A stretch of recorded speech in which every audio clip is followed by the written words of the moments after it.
This land is your land. This land is my land. If we come together and work together, we can pull weeds that threaten to destroy our land. I hope and pray you understand. You cannot reap a good harvest with a bunch of bad seeds.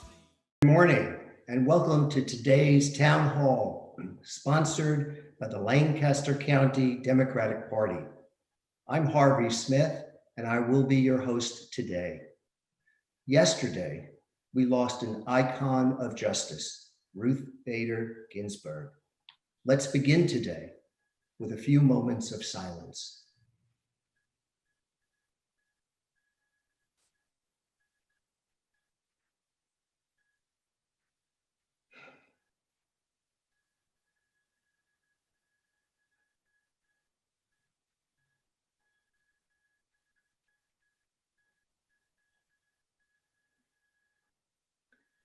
Today's listening session is centered around the questions the African American community has asked of its elected officials.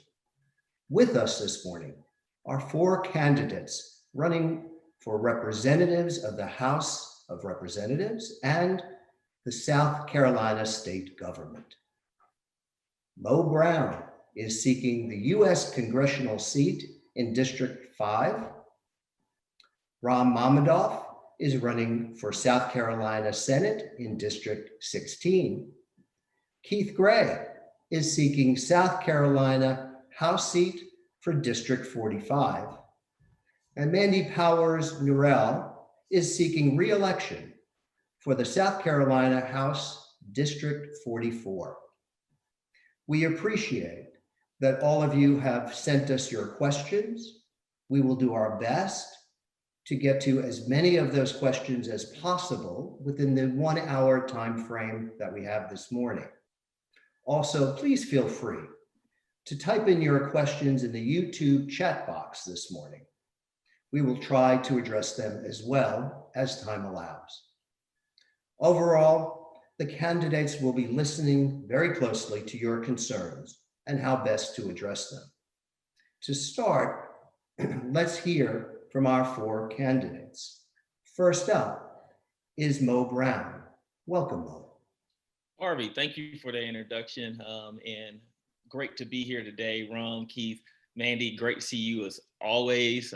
Really happy to be able to share this conversation that's needed for the African American community. As we know, we have a lot of challenges in our country right now. There's a lot of crises on multiple fronts in which we need to be addressing. But as Harvey said, my name is Moe Brown and I'm running for Congress here in the 5th District against Republican Ralph Norman. And it's time for a change. We need new leadership that can guide our country in a way that reflects all of us, every single one of us, and increase the net and get more people into the safety net that is America. We are great.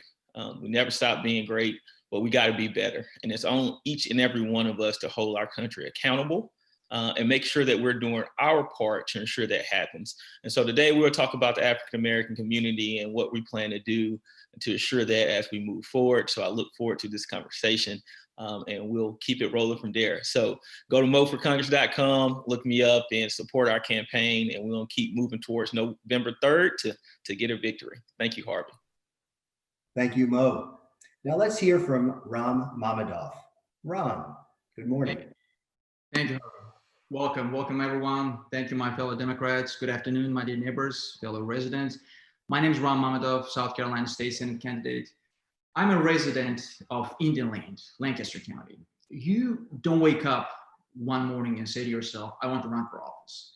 My decision to run for office was brewing in me for a while.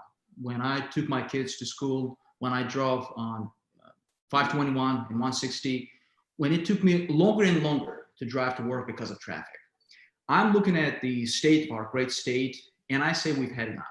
After 25 years of single-party dominance in South Carolina, we are in the bottom 10 in most nationally measured and ranked categories. There's more on the line this election year than ever before. Our health in COVID-19 plans. South Carolina, which is among only few states left that have not adopted Medicaid expansion.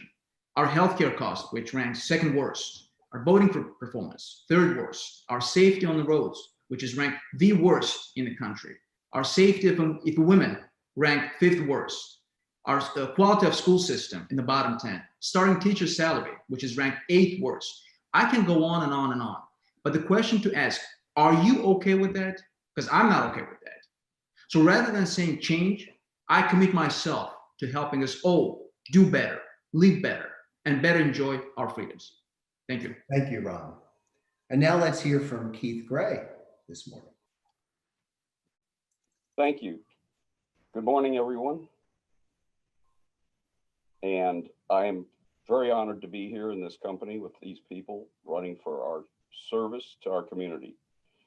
As Ram has mentioned, he gave off a long report card that's really gloomy. I would put one of my kids in, suspend them, limit them to their room for the next semester with a report card like that.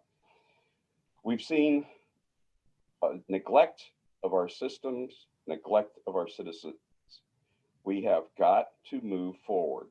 I'm running as a person with a lot of life experience. I've been in the trades, I've been a business owner, and I've been in profession. And what I see that we need are progressive efforts to put finely tuned solutions in place to address the issues that Raman spoke of. So please give us your support and let's move forward, not backwards. Thank you. Thank you, Keith. And now let's hear from Mandy Powers Norrell. Thank you, Harvey, and thank y'all for having me. It's such an honor to be here with Mo and Ram and Keith. It's always a pleasure to be in their company. And as Harvey said, I'm Mandy Powers Norrell, and I've been serving in the South Carolina House of Representatives for the past 8 years, and I'm running for re-election. I'm from Lancaster. I've lived here all my life. My parents were from here. I have really deep roots here. And one of the things that, I was the first in my family to go to college. My parents had both worked at the local mill, and I was able to work there too in order to pay for my education. And I learned so much working at the Springs Mills. We were the world's largest cotton mill there for a while. And my coworkers would come by and they would say, "You have an opportunity. Don't squander your opportunity." And so I did. I worked super hard. I worked so much harder than I would have if I hadn't had their influence in my life. And I got a scholarship to law school and was able to commute to law school every day, living in Lancaster, and finished in just 2.5 years and was second in my graduating class. And I turned down opportunities to work at big firms in big cities because I felt like my calling was to come home to Lancaster and represent my friends and neighbors at home. And when I started doing that, the mill started closing, and I started representing the people I used to work with in screen printing at the Bleachery. I was representing them in bankruptcy, and things were starting to go downhill. We had become overly dependent on a single industry. And I got involved in government, and that's how I came to be ultimately running for the House of Representatives to represent really the people who raised me. And it has been an honor, and probably the greatest honor of my life, doing that for the past 8 years. I hope that I get to continue to do that for another term, and that's why I'm running. Thank you. Thank you, Mandy. Our first question for today is for Keith and for Mandy. What strategies are you willing to use to encourage the approval of Medicaid expansion for South Carolina? Okay, Keith, let's start with you. Well, I was going to defer to Mandy, being an experienced legislator, to let us know what means we have, since this is ultimately the governor's call. And unfortunately, our state doesn't trust its citizens enough to allow us a statewide ballot initiative. We can only propose and vote in localized county or municipality initiatives. So what we're going to have to do, my immediate plan is to get elected and increase the number of Democratic progressive legislators in the House, help Rahman get elected and help flip our Senate, and certainly, of course, help Mandy get reelected. And then we'll have to push on and build toward the 2022 governor. So as far as what we can do immediately, Mandy, please enlighten us. Well, as Keith said, it's really an issue for the governor. If the governor says that he or she wants the federal funds for healthcare expansion, then immediately we get them. We've already given up many years of opportunity for 100% match, but it's still a really good deal, and we could accept those just like that if the governor would accept them. Now, there are other avenues that we have tried in the legislature. Several years ago, the Democrats tried to force the governor, it was then Governor Haley, to accept the Medicaid expansion funds. Had we done that then, we would have had a $1.8 billion economic impact immediately to our state and created 44,000 new jobs. Those jobs would have increased state taxes by $105 million. Instead, the vote went along party lines, and the federal health care funds were denied, which is really dumb because that's our money. You know, it's money we've already paid in our federal taxes, and to refuse to accept your money back is like refusing to accept your federal income tax refund, because it's your money. Nobody does that. Nobody says, federal government, no, you can have my income tax refund. And they don't do it because it doesn't make sense.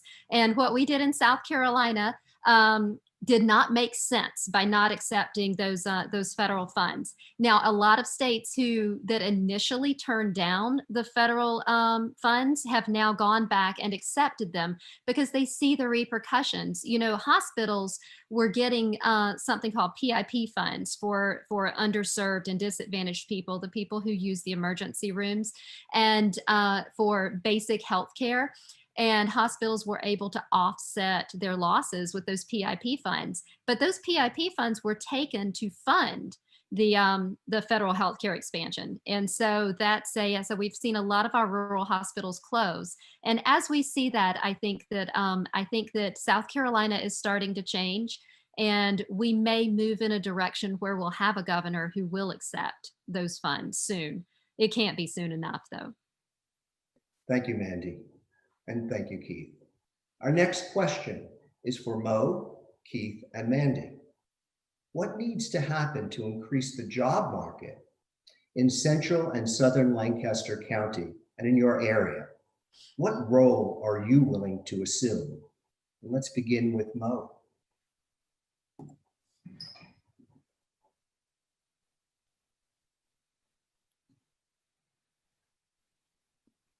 The dreaded mute button.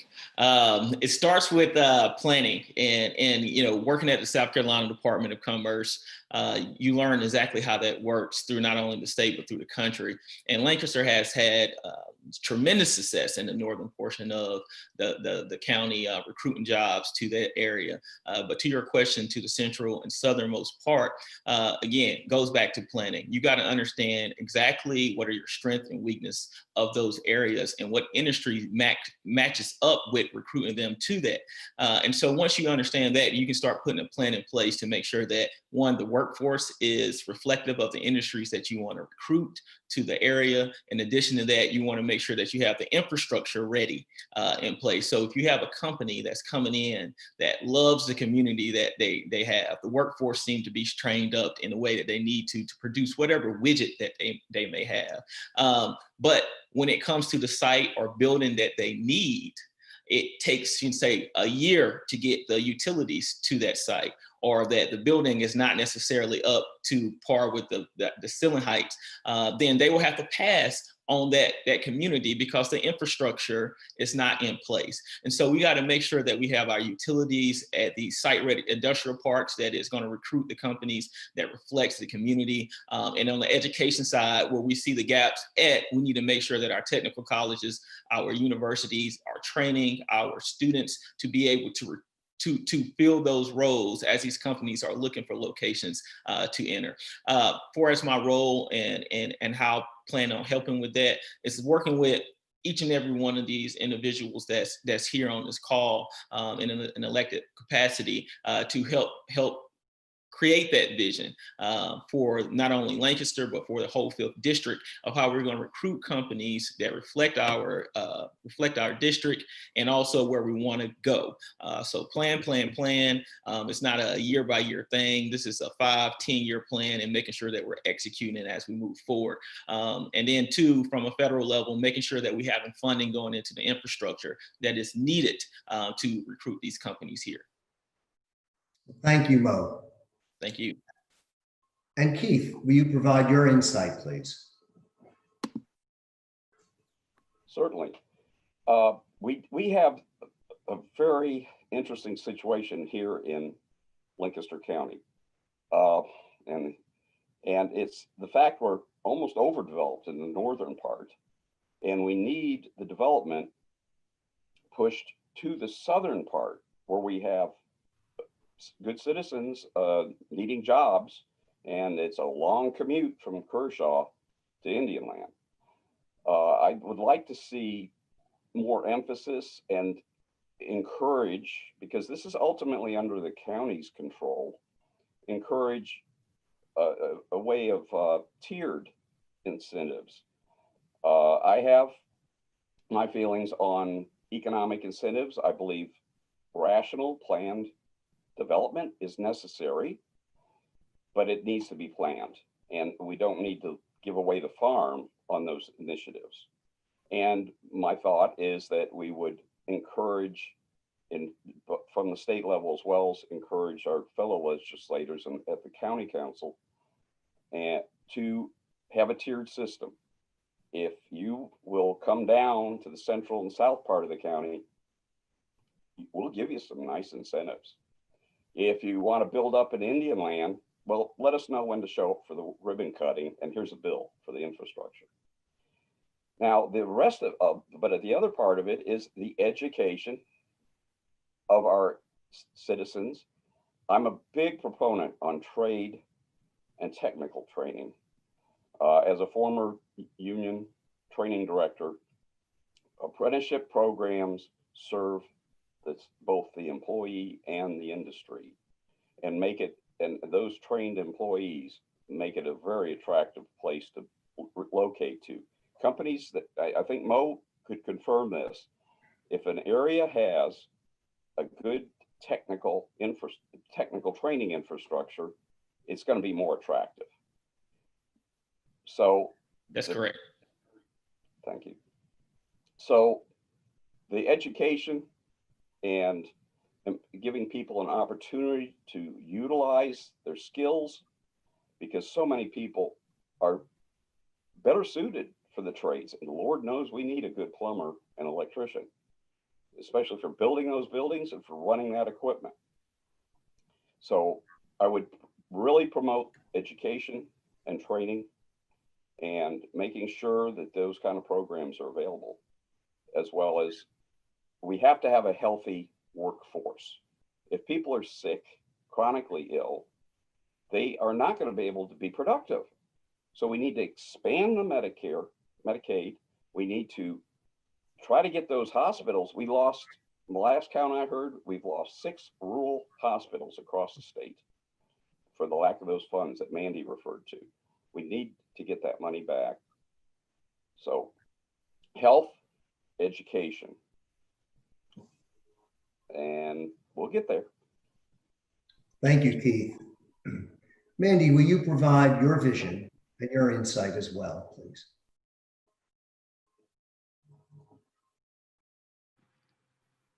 Thank you, Harvey. You know, South Carolina has been pretty successful statewide at recruiting businesses and industry into our state. But that does not equal, success in all of our areas. There are parts of South Carolina that are suffering tremendously, and Lancaster County has a very a very unique situation, as Keith alluded to, partly due to the shape of our county. We have that long panhandle that's next to Charlotte and majorly developed areas. And then we have the larger part of the county that is more rural and more people who, worked at the mill that I talked about, that, we were, really, we put all our eggs in one basket for a generation or two in Lancaster. And so when job development credits are given by the Department of Commerce, they're given based on the average wage in a county, not in a region. And so, as Keith alluded to, we've got a situation where in the panhandle, the average wage is a good bit higher than the average wage in the southern part of the county. So we in the southern part of the county lose out on some job development credits. We lose out on some incentives that would be offered from the state because we're judged by the average of the county as a whole. I would like to see us us treated regionally because, different parts of Lancaster County are very, very different in their needs and in their people's income and need for training, for infrastructure, and for development. And as Moe alluded, there are businesses and industry that will come in and say, hey, we need to find a place, we need a workforce. But if our people aren't trained for the jobs that are available, we're going to miss out on that, where we might have everything else in place. Where South Carolina is considered to be a business-friendly state. It's the tax incentives are tremendous and something that I think we probably ought to be looking at, because my colleagues or my counterparts in North Carolina say there is no way we can compete with South Carolina in what you give away and to these businesses. And in reality, a lot of times that is regular working people giving away their own money to recruit industry and business into South Carolina, probably at a higher rate than we would have to get that business here. But our surrounding states don't offer anywhere close to what we offer. So that's another reason that as statewide we've been able to recruit. I would suggest that an educated workforce, good quality of life, a place where people are going to want to move to, those things could be far more persuasive incentives than the monetary incentives that we're giving at such high rates right now. But one thing we have to do is we have to have a workforce that is trained and ready to go when the businesses of today come to look for a place to locate. And skills training is something that we have to focus on in order to recruit these jobs. Can I expand a little bit, particularly on incentives, since this is really my expertise. So when you're thinking about incentives and how you use them to recruit companies in the Southeast in general, most of the states are pretty competitive. North Carolina, as you alluded to, they're not. They have a sense of they don't need to, and there's a strategy that they have that where they've created a quality of place, whether you're up in the Research Triangle or down here in Charlotte, which has a banking, basically the banking capital of the country. They have created a term that's used in economic development, a quality of place that recruits companies to these locations because they do have all these criteria that's required for them to be a successful business. Because what the business is going to look at is their bottom line. How can you affect the bottom line and make sure that they're increasing their profit margin by the incentives that you can bring to the table? And so that first 5 years that a company is putting a facility in whatever location that they are, that's where they're going to have the most cost and likely not to be as profitable because they're paying for the facility that they have. So incentives come into play to try to mitigate those things. But again, as you increase the quality place that you have, the less incentives that you have to have on the table, because the company is going to say, this is the best business decision. I know I got a qualified workforce. I have a business community that is supporting me and is going to be responsive to the needs that we have. In addition to that, I know that the people here are going to be happy and healthy, as Keith alluded to, and if they're happy and healthy, that means they're more productive, which means less cost to me as a company, because we're not having people missing days. We're not having people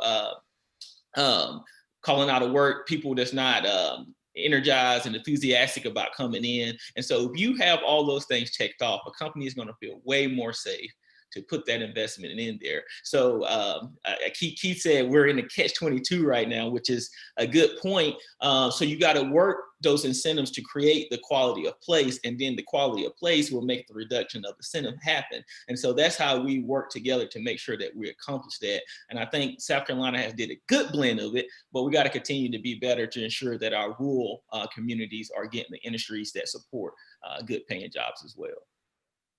Thank you. Thank you, Mandy. Thank you, Mo, and thank you, Keith, for your view on this topic. This question is for all four of you. South Carolina continues to lag in the ratings for overall preschool through 12th grade in our educational system. Please list the steps that you envision as necessary to consistently increase our educational system's ratings. And Mo, this time let's begin with you. Well, we got to be honest with each other first. You know, we got to see our issues and call them what it is. With COVID going throughout the country right now, and we're back into a place where we're trying to get kids educated, we see the gaps that we have is amplified and magnified on a major level. You know, first thing we got to do is get rural broadband out to these rural areas, get broadband out to these rural areas to ensure that our students have the ability to virtual learn in this uncertain climate that we have with COVID, and we don't know exactly when this is going to end. You know, it's unfortunate that we're in a position right now where kids are not safe as they should be. Staff is not safe as they could be because of the lack of response from a federal level to ensure that everyone is safe. So we got to get rural broadband out to these communities to ensure that our low income folk have the opportunity to learn virtually right now. In addition to that, we got to make it more lucrative for folks to go into the teaching profession. You know, the teachers hold, children are the future. That saying is said a lot, but guess who teach these children? The teachers. And if they're building them up, we need to make sure that they're being compensated at a rate that is reflective of the contribution they're making to our overall community. So we need to make sure that they're getting paid. In addition to that, what I said earlier about how we training and educating our students, as we have a plan that is in place, we need to make sure that our education system is reflecting the needs of our communities as well, that once you're educated, you're going into an industry that's going to support you and be able to give back to the community. And so we got to be more collective in our thought process to ensure that what we are educating is actually going to benefit that student to be able to go into society and be able to achieve. I also think that we need to pay for K through 14 is the saying that you hear. So that's the the associate degrees that you could potentially get, particularly in the trades. And as baby boomers are retiring and going out of the workforce right now, we need to have a more emphasis on trades and make sure that we have our electricians, our plumbers, you know, our machinists, our welders, and each one of these can not only be able to get employed with these companies, but they also can start small businesses and have ownership of those and continue to be able to utilize the skills that they learn from a trade to bring in multiple forms of revenue. So all these things we should be thinking about, they all interconnected, and these are things we should do right now. Thanks. Great, thank you, Mo. Ram, from your perspective, will you share your vision and views? Absolutely, thank you. Mo outlined very well. To start with, you know, we opened up when the state opened up with no plan, no vision, you know, putting at high risk, everybody, our children, our educators. Well, let me add to what Mo said. There is no education. He mentioned there is no education without educators, period. There's nothing else. You can have your kid sitting in a Library of Congress, surrounded by the wisdom of the universe. And if we don't have an educator guiding that kid, there's nothing that kid will learn. So let me show you how, demonstrate how one step in the right direction can explode into so many benefits in so many areas. As Mo said, our educators, our teachers, they're underpaid. Nobody can argue with that. They are extremely underpaid in our state. So if we raise teachers' salaries, we will attract and retain better teachers. Better teachers will produce better students, better prepared for advanced education, vocational careers. Then students graduate into better jobs, better universities, get better pay, and have better futures. Families moving to South Carolina will seek better schools, better school districts, and should be willing to pay more for a home. And paying more for a home has incredible benefits for our current and future homeowners. This in turn brings better growth. So it is a daisy chain of events that keeps on giving because of just one extremely very important step, and that is to raise salaries and provide better schooling. So if we want to take care of our children, first of all, we got to have to take care of our educators, our teachers. That's the number one priority. That's it. There's nothing else. Thank you. Ram, thank you very much. Keith, around education, will you share with us your vision as well? Well, as Raman mentioned, first and foremost, we have to attract good teachers and we have to keep them. We need to reduce the class sizes so that the teachers can know their students well enough to be able to address the individual issues that come up. We need to add teachers' aides back into the classroom, which would work as an effective ratio reduction.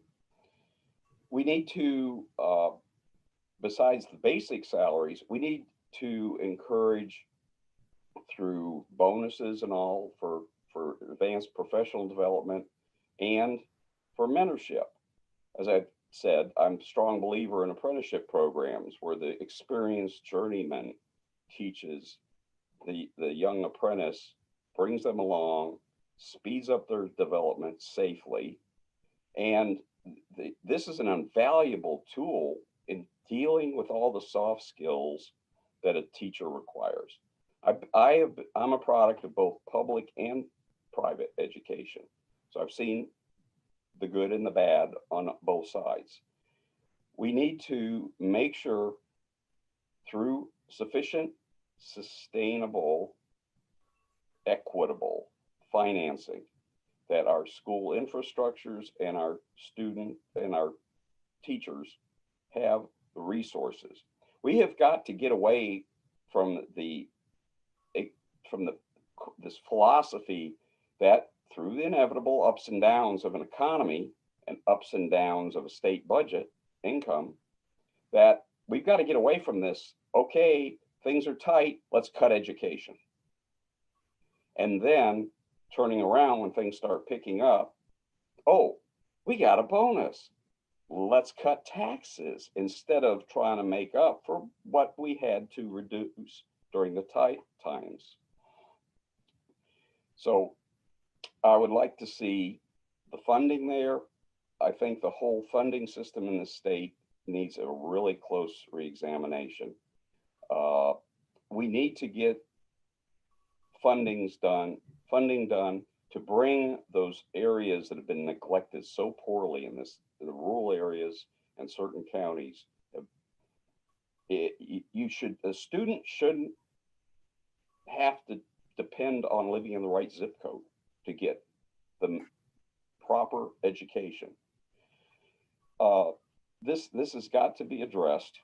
We're going to have to realize that people that live in the really good, prosperous parts of the state need to help out their fellow citizens and help develop them. As Raman very well showed, there is a cascading effect.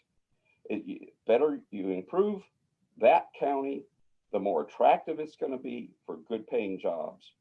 And therefore, in time, it will work out and they'll be at a level that they'll be self-funding.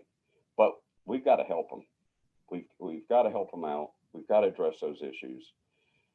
And one other thing, I do believe with the education that we need to address what in certain areas is a school to prison pipeline. Sheriff Lott down in Richland County has done some great work on this and and we need more resources and counselors and mental health specialists and less law enforcement.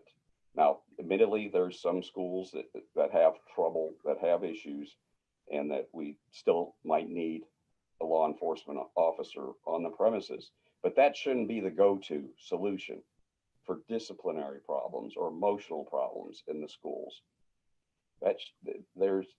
That's not law enforcement's job. So again, more resources in the schools, more money spent in the right areas with the right priorities. And I am really, really against public citizens, public monies going to private schools.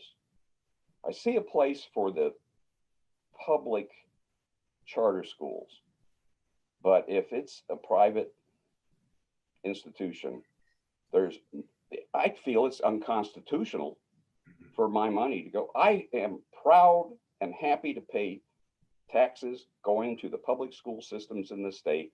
I do not have a child, grandchild, or great-grandchild in this state, but I want to spend that money on the public system. I am infuriated by what Governor McMaster's is trying to do with public money and divert it from our public schools into private schools. So I'll stop now before I get into a real rant on that one. Keith, thank you for your passion around that issue. Mandy, will you share your vision? It's a nationwide problem that the way schools are funded nationally is completely upside down. It depends on how much property tax you pay as to how much funding goes to your local schools. So people in poor areas have less funding for their schools, and people in wealthy areas have more funding for their schools. There are some amazing schools in South Carolina, and the administration, the educators are so proud of these institutions, and they've asked, several have asked me to come and speak at their schools, and I go and I speak, and I see carpeted floors and these campuses that look like college campuses, and not regular college campuses, like private college campuses, and and independent violin lessons and things like this. And then I go to schools in other areas and the ceiling's falling down and they still have the old asbestos up, and it is so incredibly sad, where my colleagues are just rejoicing at the wonderful opportunities at some of these schools in wealthy areas. I just get sadder and sadder because the way we are funding our schools is upside down. The kids who need this funding the most are the least likely to get it in their school systems, and we need to revamp. I mean, I know they do it this way throughout the country, but South Carolina should be a leader in revamping the way schools are funded so that it's distributed on a per student basis. And while I'm on that subject, per pupil funding in South Carolina is so low that it's even below the minimum we have set by statute to require how the way schools would be funded in South Carolina. And that is just unconscionable.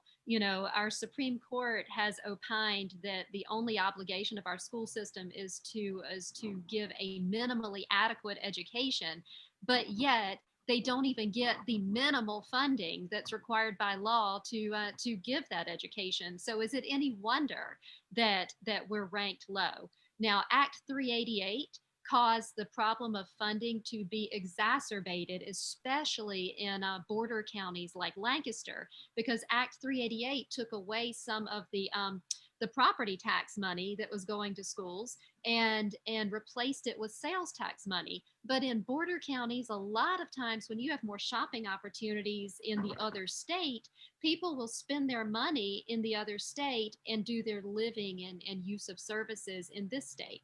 So like in Lancaster, a lot of times people will go shopping in North Carolina, and we don't get that sales tax in Lancaster to go to our schools. And that further hurts our schools. So Act 388 hurt Lancaster County and other border counties disproportionately to other areas throughout the state. And I also just want to echo what Moe said about rural broadband. When kids go home and they're told to do their homework on the internet, even, without the pandemic, it was a problem. The pandemic has really just shined a light on what a problem it is. But we have kids coming back to school the next day without their homework. And that just increases the achievement gap between the haves and the have-nots. And after a while, kids who grow up in middle class, lower middle class homes start to say, well, school is not my thing. School is not for me.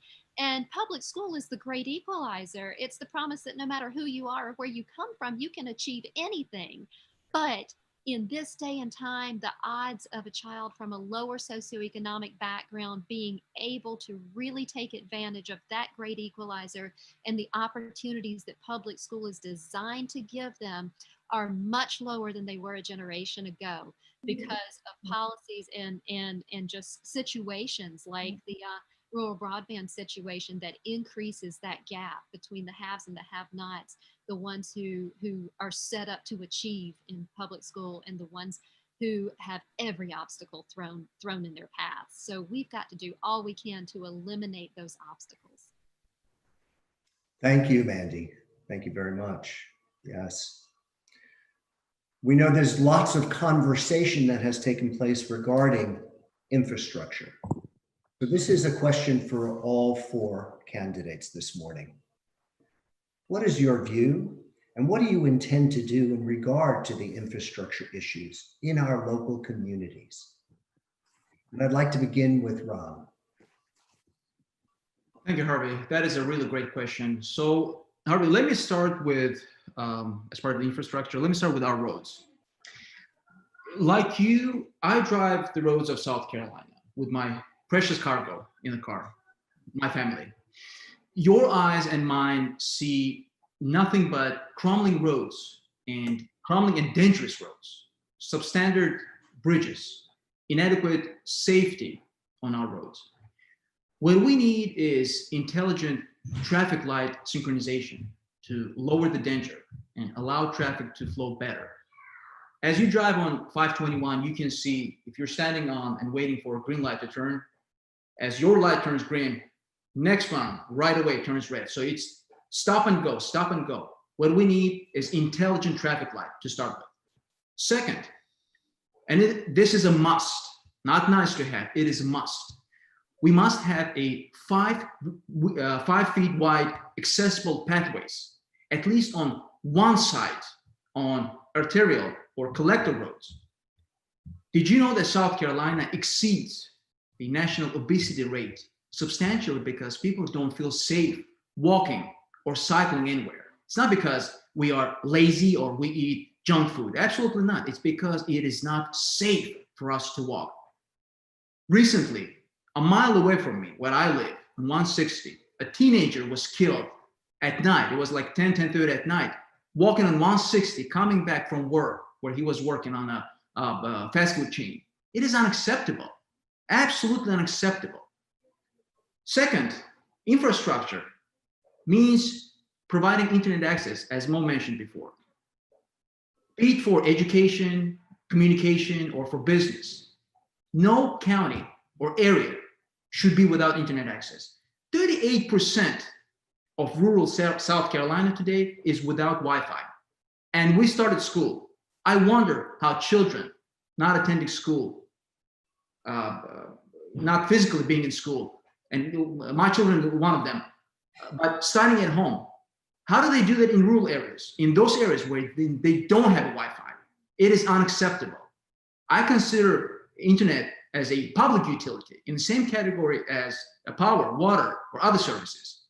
This utter failure of the current system, it poses, and I said that before, it poses an imminent threat to our quality of our life. We need leadership with aggressive plan to build our infrastructure, a plan that will bring investments to support residents and local businesses. Ron, thank you. Thank you very much. Mo, will you share with us your vision around this? Absolutely. Rom, you did a fantastic job there. You hit on most of the key points that we need to be addressing. But infrastructure is just like education. The more you invest into it, the more return on investment that you will get.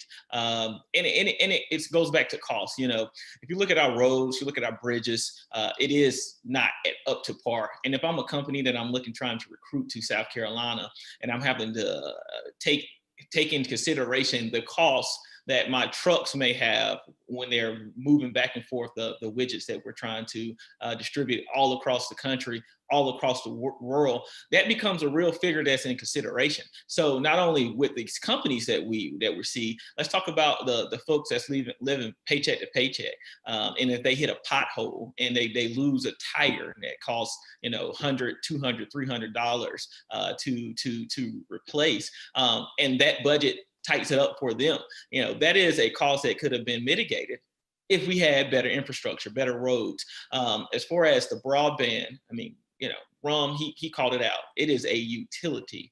And the Rural Broadband Act that our own congressman here, Representative Jim Clyburn, is pushing through right now to address the rural broadband issue that we have not only in this state, but throughout this country, to ensure that it is a utility, because it is the key to education, not only for our students, but even for our citizens who's looking to better enhance their living.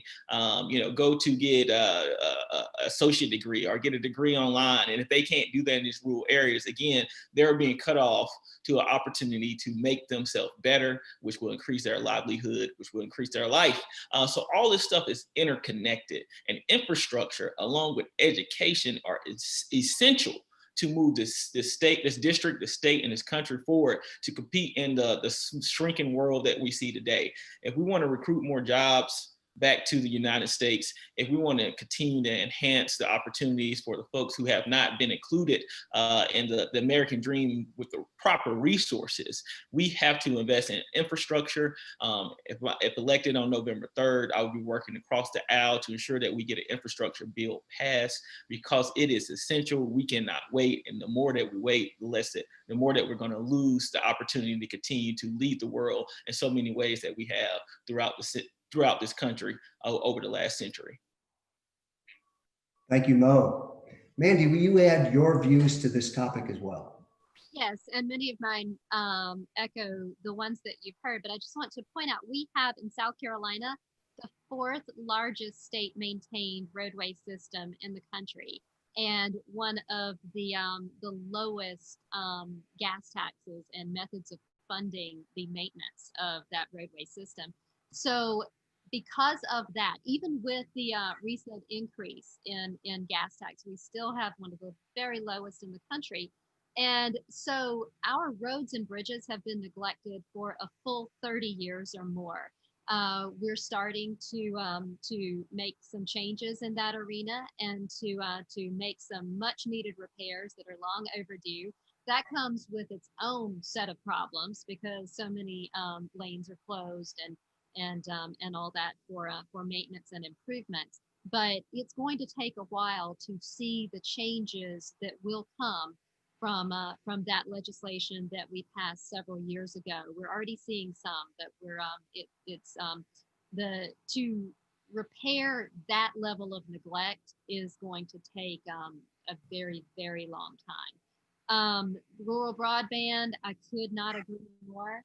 The co-ops are looking at that as well. You know, the co-ops brought electricity to our rural areas back 75 years ago. My dad didn't have electricity or running water when he was growing up, and the co-ops came, and because of the co-ops, he got electricity, and it changed the trajectory of his family. And that is so important. The co-ops are now saying, you know, people want broadband just like they wanted electricity 75 years ago. It is that essential to the way that we live now. And before I before I ran for office, I was a municipal attorney. I've been a municipal attorney for 22 years, representing small governments. And one thing that we often forget when we talk about infrastructure is the infrastructure maintained by our small governments and our local governments, and infrastructure that's in the ground that they don't think about much and we don't think about much. But we have water and sewer systems that are so old. They were originally installed with terracotta pipe. Terracotta is made from earth, and earth returns to earth. And so we have big holes in sewer pipes. We have big holes in water pipes. We have some terracotta pipe that has never been mapped, and we don't even know where it leads. Our water and sewer systems in this state are in desperate need of repair. When a municipality has a sewer spill, it will often result in a fish kill, which is just a large dead zone in a body of water. It has a tremendous impact to our environment, which then impacts our quality of life and our health. And we have to start supporting our local governments much better than we have in the past. State government has often looked at municipalities and said, basically, well, that's your problem if you have a water and sewer issue. But these municipalities do not have the funding to improve their water and sewer systems to the level that is necessary to protect our health and to protect our environment and to keep that infrastructure running in the way that it should and to attract businesses. We've lost many potential business candidates because we didn't have the water capacity to provide to them, because that's one thing they always ask for if that's the area that they're going to need in their manufacturing. So I think that we need to give a lot more support to our municipalities in their own infrastructure plans. Thank you, Mandy.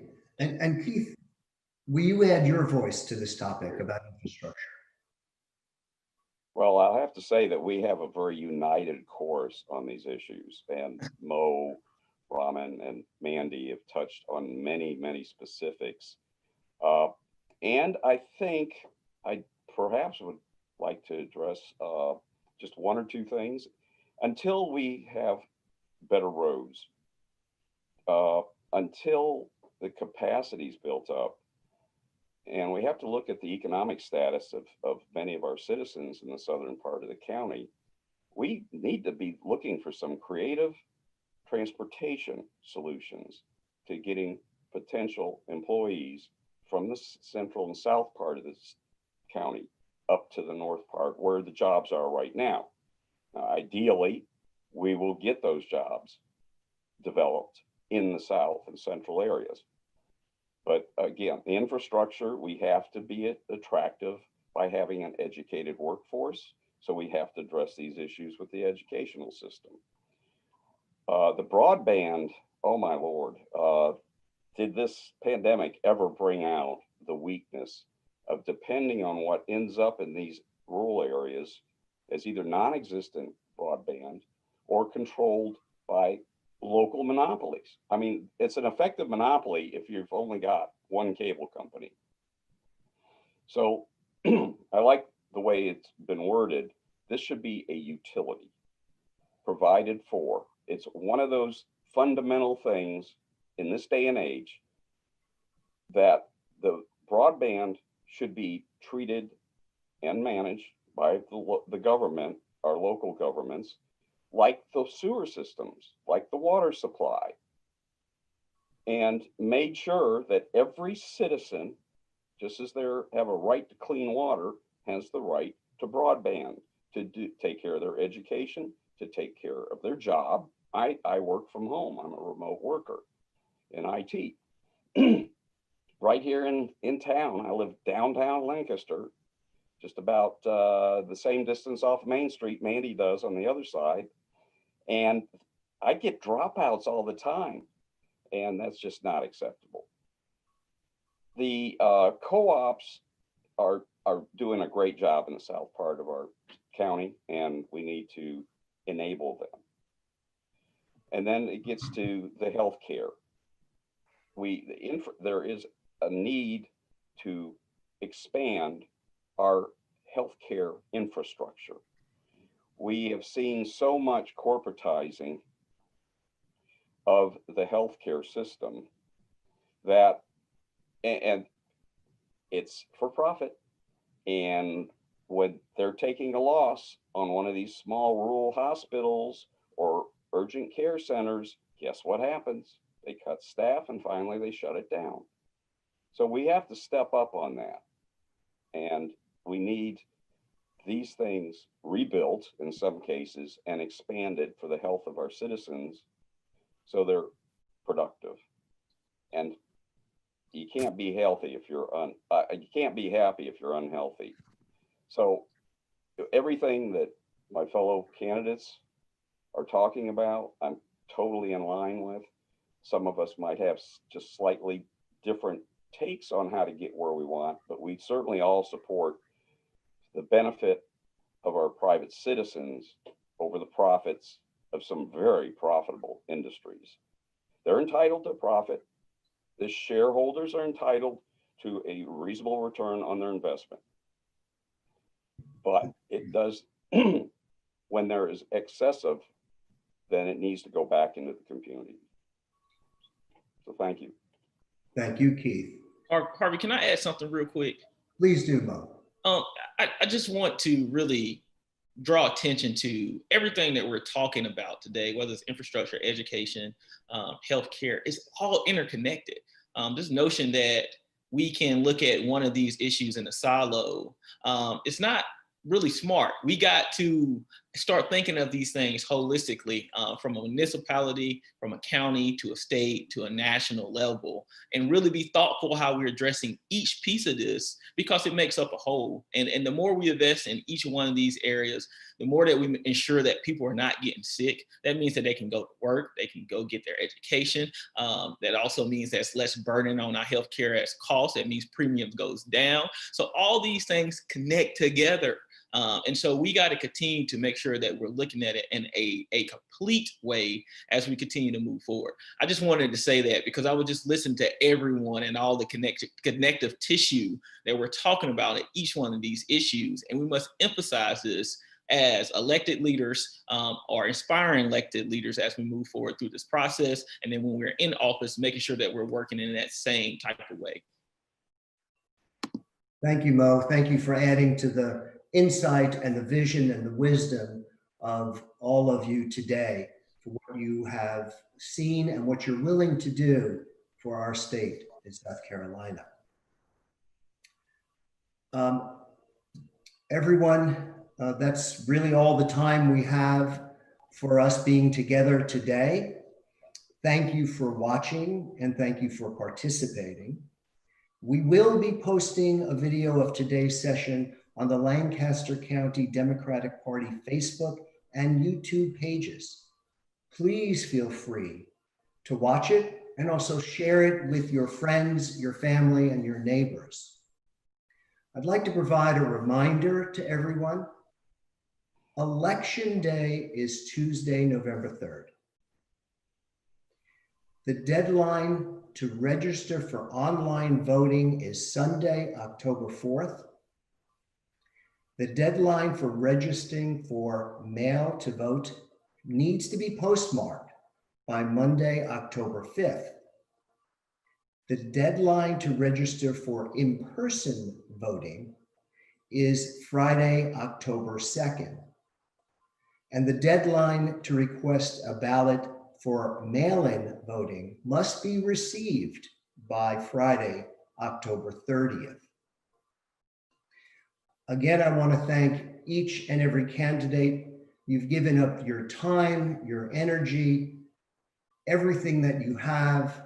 We as members of the public, really appreciate your willingness to stand out, stand up, and speak out for all of us. Thank you, and thank you to our audience for participating today.